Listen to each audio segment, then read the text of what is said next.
Let's start with the basics. Are you adding value to your executive leadership team and your company? So I know as a partner leader, you wear nearly every hat in the business, and your day to day gets really busy. So it's really difficult to imagine that somebody isn't seeing the value that you're adding to your company. But I think the even more important question from this is, do they think you are adding value? And I put adding in there twice, I guess. So double the effort.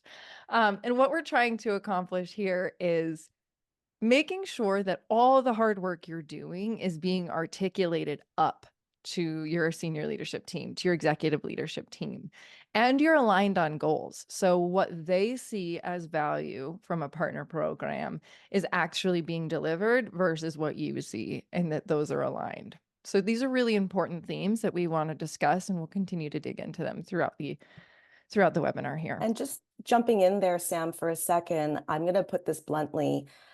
Do they think that you're adding value? How many times have I been in my travels talking to the Salesforce Strategic Alliance Manager at a Mhm. partner organization and, taking a temperature check? Does your CTO see the value or presenting your metrics to your CMO? And the answer is always yes, yes, yes. They know what we're doing. They're really supportive.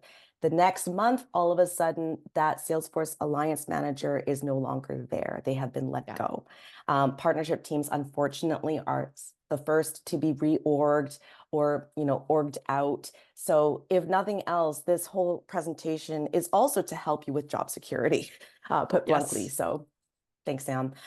Going over to some metrics, y'all are probably really familiar with these because you're really bought into Salesforce clearly, but these metrics are often not presented or not presented enough and with enough frequency to your ELT. I'm not going to go over all of them, but as an example, going to your CRO and saying, this is the reason why we need our AE team to be piping things properly, to sharing their pipeline, is because you can actually have a speed to close one increase by 20% by doing so.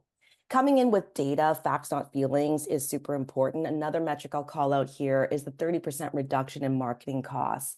Marketing is often pitched with ad programs or sponsorship of Dreamforce or World Tour. Those have high tickets, but did she know that, as an example, leaning into the ISV resources can help reduce costs by simply creating a slide with a customer win story, spending, those couple of hours to do so that, the Salesforce manager and therefore me, as the PAM, can throw that up into an industry channel for free, can broadcast it to your external Slack collab channel with our AEs, right? So those are just a couple of examples. Next slide, please. And over to Sam. Yeah, so thanks, Monique. Going back to what we were just talking about, I think these are great things to talk about when you're interviewing for a new partner role and or when you're just making this pitch of here's why I need executive buy-in in the partner seat for partnerships to realize their full potential. And here are some actual questions that you should ask of your ELT. What's the statement? And we all make assumptions. You know what it is. I'm not going to say it, but making sure we're aligned on what people actually think about partnerships, what their past experiences, what their expectations are, what their definition of success looks like is really crucial. So, for example, why is a partnership with Salesforce important to our company? And why now? What resources can I ask for from the other organizations to help support this? Because as a team of one, I can only get so far. And I think one of the most important things is, what does success look like to you, CFO, CEO, CTO, in terms of this partnership? And then what does it look like this quarter or this year or even 5 years down the road? Because we've all been in the seat, or at least I think we have, that your sales leader says, well, a successful partnership looks like a pipeline full of leads. And while that may be true, that's not going to happen in a quarter. So, how can we make sure that we're setting proper expectations and aligning these assumptions around realistic goals? So, what are the leading indicators to get to those leads? And how are you supporting the partnership until it becomes a lead generating machine? And then finally, just really quick, what have you seen in the past with success or failures from partnerships because a lot of times people bring baggage forward.